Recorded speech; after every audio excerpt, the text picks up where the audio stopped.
हा व्हिडिओ पहा। हात बांधलेले, तोंड झाकलेलं आणि भर पावसात गाडीच्या टपावर बसवून मिरवणूक सुरू आहे।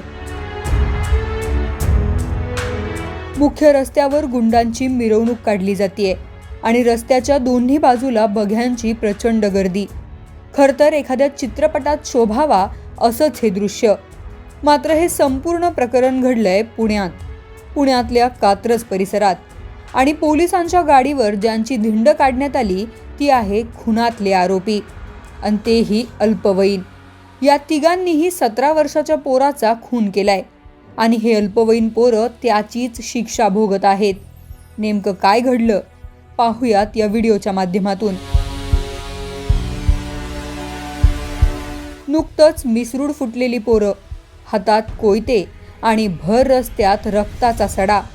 होय, पुण्यातील कात्रज परिसरात अवघ्या 17 वर्षांच्या गणेश रवींद्र माळवे या अल्पवयीन तरुणाची धारदार शस्त्रांनी सपासप वार करून हत्या करण्यात आली। या घटनेनं संपूर्ण परिसर हादरून गेला। सोमवारी रात्री गणेश मित्रासोबत मोबाईल दुरुस्त करण्यासाठी घराबाहेर पडला होता। मात्र जुन्या वादाचा राग मनात धरून 7 जणांच्या टोळीनं त्यांचा पाठलाग केला आणि भर रस्त्यात गाठलं।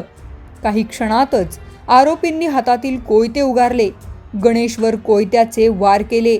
गंभीर जखमी झालेला गणेश रक्ताच्या थारोळ्यात कोसळला आणि त्याचा जागीच मृत्यू झाला। घटना घडल्यानंतर सर्व आरोपी अंधाराचा फायदा घेत घटनास्थळावरून पसार झाले। हत्येची बातमी कळताच कात्रज परिसरात संतापाची लाट उसळली।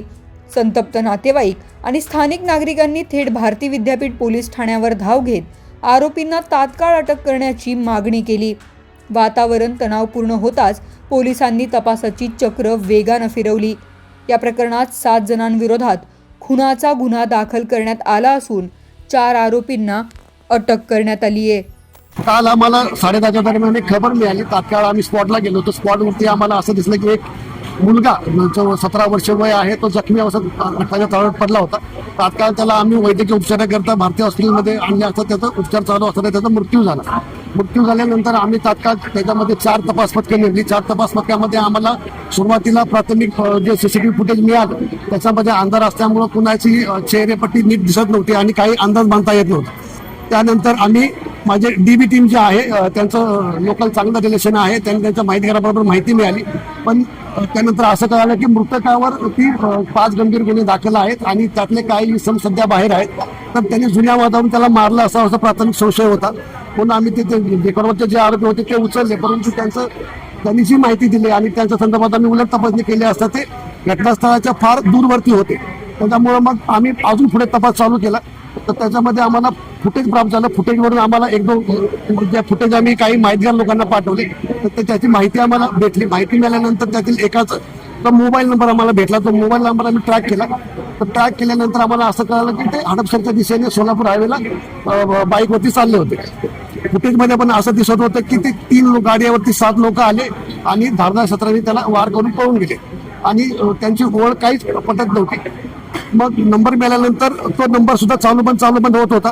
परंतु आम्ही माझी टीम जी आहे ते त्यांनी फास्ट काम केलं आणि ते एका ठिकाणी थांबले होते, अंधारात सगळे लपले होते।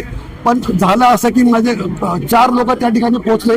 तर 4 लोकांनी ते सगळे धावत पळत गेले, पण माझ्या लोकांनी अक्षरशः म्हणजे खूप धावून पाठलाग करून त्यांना पकडलेलं आहे आणि 4 आरोपी आमच्या ताब्यात आहेत आणि 3 आरोपी स्टाफ कमी असल्यामुळे पळून गेले। आता त्यांचा एक कसोशीने शोध घेत आहोत आणि हे सगळे जे आरोपी आहेत त्यांना आम्ही उद्या कोर्टासमोर हजर करून पुढील तपास करत आहोत।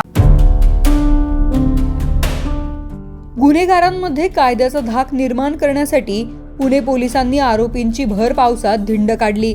आरोपींना पोलिसांच्या वाहनाला बांधून परिसरातून फिरवण्यात आलं। याच वेळी मृत गणेशची आई धावत आली आणि गाडीला बांधलेल्या आरोपींना चपलेनं मारू लागली।